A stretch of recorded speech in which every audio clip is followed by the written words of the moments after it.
Tag Heuer is a brand that's synonymous with racing. Their most iconic collections are named after races. The Carrera, the Monaco, and then there's the Formula 1.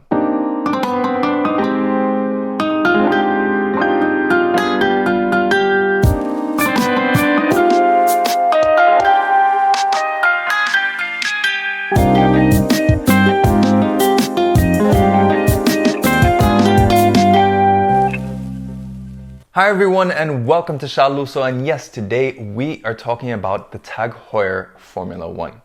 Now of course there's been a lot of attention to the Formula 1 collection because of the 2024 collaboration between Tag Heuer and KITH for making the Formula 1 revival, but we'll talk more about that later. Let's jump right into the history of the Formula 1 collection. Now Tag Heuer and previously Heuer's relationship with Formula 1 was really cemented in the late 60s with Joe Siffert selling Octavias up and down the racing grid, progressing into a sponsorship with Ferrari in the early 70s, then the McLaren days with Ayrton Senna, all the way through to their current sponsorship of world champion constructor Red Bull. But despite this long relationship with Formula 1, they only actually made it an official collection in 1986, just a little bit after Tag purchased Heuer.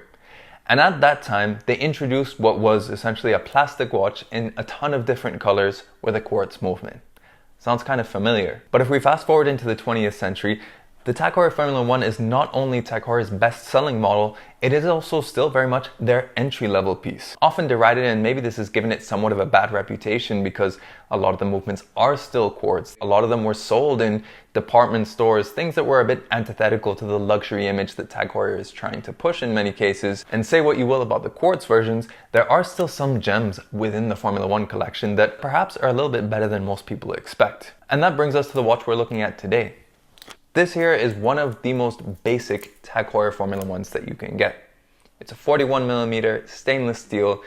It has a plain black dial. It doesn't even have a ceramic insert, but it does still have an automatic movement. If we're talking about design, a few cues that are emblematic of the Formula 1 collection is you have this bezel that's shaped almost like the nut of a wheel on a Formula 1 car. In this case, it's satin finished with some polished contrasts.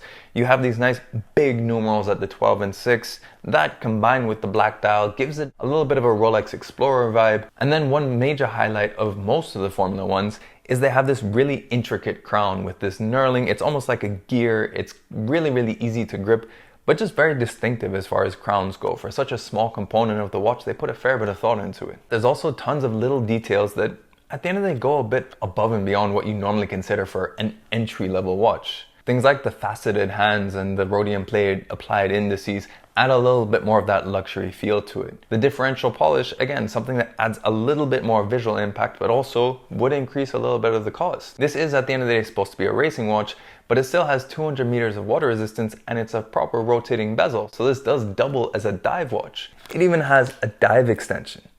Why would they put that if not to just give some more value? There are definitely signs that they actually put a lot more effort into this entry-level piece compared to what most people will think. And of course, no watch is perfect. This does have one glaring sign where they did cut some costs, and unsurprisingly that is in the clasp. It's a stamped out clasp, super thin, lots of sharp edges. It's a bit of a pain to open, but when you consider how much value they put into the rest, obviously they had to cut costs somewhere, and better here than anywhere else. But overall, it's just a very complete watch for the money. When you consider what you pay for one of these pre-owned now especially, it makes a lot of sense and would be a perfect entry-level watch for someone. If you're getting into watches and you love racing in Formula 1, this is a great way to tap into some of that racing heritage, especially if you're not at that point yet where you can fork out for a racing chronograph like a Carrera, for example. So bringing this back now to this new introduction of this collaboration with KITH.